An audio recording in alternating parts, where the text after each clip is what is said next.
You know, it's almost like your birthday with a package from China, so let's go.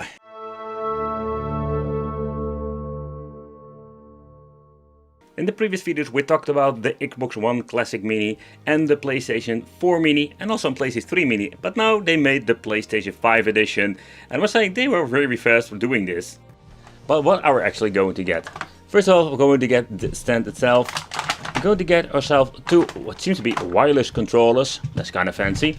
Then inside we're going to get ourselves the power supply, that's basically a 5V, a European plug. And of course we're going to get our old school AV out. Yep, they are still doing it. And then we're having here the system itself.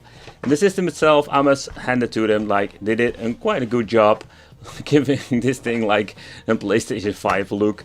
It has nothing to do with PlayStation 5 in general. It's like just a piece of plastic with some games built in. Then we're going to get ourselves the 8-bit P5. That's how they call this thing. A basic piece of toilet paper manual that says, or a piece of toilet paper that says what you can do with it. Yeah, so.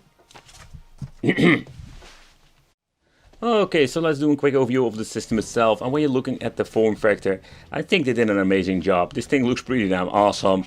And yeah, it's like completely ridiculous that they did something like this. At the front we're going to get port 1 and 2, but mine seems to be wireless. So we're also having one with wired controllers and wireless version. Kind of weird. Reset power. At the bottom we're going to get 2 pins, and the pins are needed for the stand. I think it needs to be on this way. I need to force it on. Okay, so in the back we're going to get the AV out, there will no HDMI, and then we would input micro USB 5V. So that's it, that's the only thing that we're going to get with this device. So let's take a close look at the controls itself, because I'm curious about these things.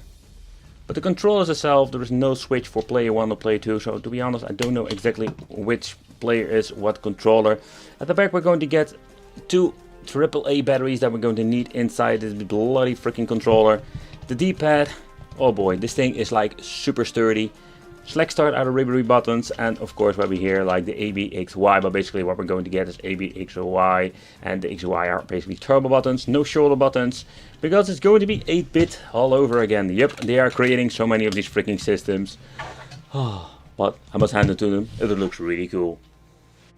So let's connect this to an LCD television, and later on we will try it on the CRT, because we're going to do this new generation PlayStation 5 Mini on a CRT. Alright, so let's take a close look at how to connect it. So it's going to be the old school way, and oh man, this cable is so flimsy. Look at this, like there is almost nothing that holds the freaking cable on the SCART converter. So let's plug it into SCART. Alright, let's plug this thing into the back of the system. Power, and let's go. Okay, so the system is booting up. I must say that the image that comes from the AV out cable is not really bad, to be honest. So when you're booting it up, you're going to get yourself the menu that says Act Game, Fighter Game, AVG Game, STG Game. So what the hell's going on? Like, why are all these things like having a weird names? But yeah, so let's take a close look at the menu first. So another thing I really like are the wireless controllers, because they work very well. So let's see what we're going to get here, because we have an option menu over there. So there is a weird icon at the bottom, no idea what it is. So the first list will be adventure games or something like that. Let's press the start button. And here we're going to get the basic stuff that we have seen before with mini classics from our friends from China, of course. So this is what you're going to get, my friends. Like a lot of homebrew stuff, a lot of double stuff. What I've seen before. Okay, next up the list of the fighting games. And let's see what we're going to get. UU2. And then we're going to get some familiar titles. Not going to show the full list. There are a lot of homebrew games like Mortal Kombat 3, Mortal Kombat 4, Mortal Kombat 7, what? But it does show a similar picture from the other one, like Spankman, have nothing to do with fighting. So you know, like the list itself is like a freaking gigantic mess. AVG games. I have this feeling that I'm going to see double games, for example here, like Street Fighter, or another Street Fighter version. But it's like a freaking mess. Let's take a close look at the STG game. But here you can see like we're going to get a lot of crap on this. A lot of double games. A lot of naughty games, I love to call it. Okay, so let's go to the SPG. Then we're going to get the sport games. Fun fact, I'm almost getting the idea like the collection are exactly the same when it comes to the games that I've shown on the mini classics. So yeah, a lot of weird stuff. Bingo 75. Cyberball. So that's the list. I don't know what is going on with this thing in the middle. Pressing start. Pressing select and start. That is what we're going to get. So we basically here we can change the language itself. English. And then we have Espanol. Okay, quite interesting. But that's the only option you're going to have when it comes to the menu itself. Wow, the audio is already messed up. So this seems to be Mortal Kombat 3 for the NES. Time for a Stubby Wubby! Let's go.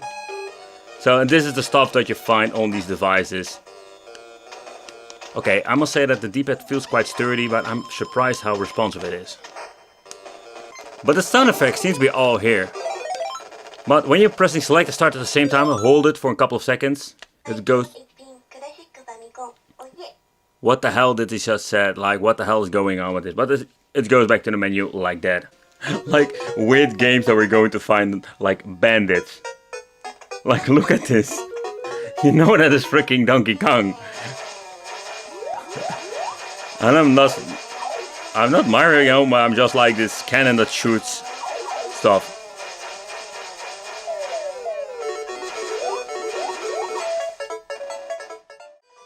Okay, so the first thing that I'm noticing with this system is that the signal output is not bad at all. And the controllers are very responsive. They work on 2.4 GHz, so not the infrared bullshit that we had like at the beginning of these weird clone systems from AliExpress.